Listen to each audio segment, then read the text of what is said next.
Wow! Ang laki-laki no ng bahay nitong boss mo. Diyos ko, pwede kang mag-jogging dito. Mayaman talaga si Bossing. Politiko. Ay, gano'n. Alam mo na. Meron ka. Naghahanap kasi siya ng yaya para sa kapatid niya. Kaya ikaw nang nirekomenda ko. Para may matutuluyan ka at magkasama pa tayo. Ikaw talaga. Sweet-sweet mo. Uy, ako. May piano. Ang ganda-ganda. Pang mayaman. Sobra.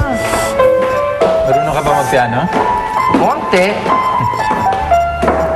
Bye, kuya. Bossing! Boss, Si Martin, dyan, nilakad kami. Sige, bye. Ma'am, si Sarsi po. Hi, ma'am. Hi. Siya yung magiging yaya ko. Yes, ma'am. Ako nga po. Ano? Wala ho dito si Auntie Sarsi? Teka lang, saan daw siya nagpunta? Ko alam. Nabaliw na ng tuluyan sa pag-ibig, sumama na doon sa jowa niya. Tapos pinili niya pa yun kesa sa aming mga true friends niya. Teka lang, baka mamaya kung ano nangyari kay Auntie Sarsi. Saan to kaya siya nagpunta? Ay, dahil sa ginawa niya, wala akong pakialam kahit saan impyerno siya mapunta. Huwag ka naman ganyan. Hindi naman pababayaan ni Chong yun, ano? Ay, yan. Alam mo, pagka natapos kitang make-upan, tiyak ang ganda-ganda mo. Grabe, no? Ayos ka rin pala eh. Hindi lang ako basta-basta may yaya, may makeup artist pa ako. Of course! Ay, matanong kita. Ganda. May date siguro kayo ng boyfriend mo, ano? Ako? Wala akong boyfriend, no? Ano? Mali, wait. Ano ka ba naman babae ka? Sinasayang mo ang ganda mo? Saksakan ka ng ganda. Alam mo, aminin ko sa'yo ang totoo ha. Nung una ko kayang masahit ni Chong, ang akala ko jowa ka niya. Galit na galit ako sa'yo. Pero nung nagkausap kami, sinabi naman niya, hindi daw totoo. Nagtitell pala siya ng truth, hindi pala kayo magjowa. Hindi ko kaya type si Chong, no? Ay, ganun. Alam mo, may gusto akong iba eh. Kaya lang, ayaw sa kanya ng kuya ko. Kahit nga sabihin ko lang yung pangalan nun, ayaw ni. Alam mo, Yaya Sarsi, sobrang gustong-gusto ko talaga yung lalaki yun. Mayaman siya. Guwapo. Matalino tapos mabango. Sobrang dream guy talaga. Good day. Alam mo, may kakilala akong ganyan-ganyan. Talaga? Oo. Wapo. Teka lang. Hindi, kailangan malaman talaga natin at masiguro natin na nasa mabuting kalagayan si Auntie Sarsi. Kailangan natin siya matawagan. Kaya lang low-bat yung phone ko.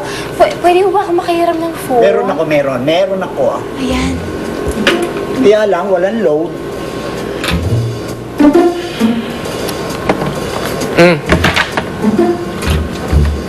Salamat po, Auntie Pepsi. Sarsi.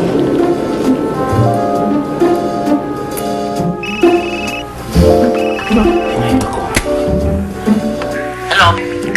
Auntie Sarsi! Auntie, nasa na kayo?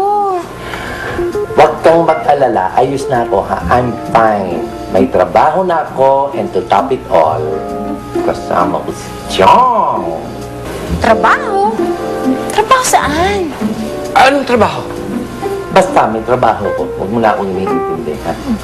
At pakisabi mo lang dyan sa mga inggiterang bakla dyan na kaya kong tumayo sa sarili kong paa kahit wala sila, no? Huh?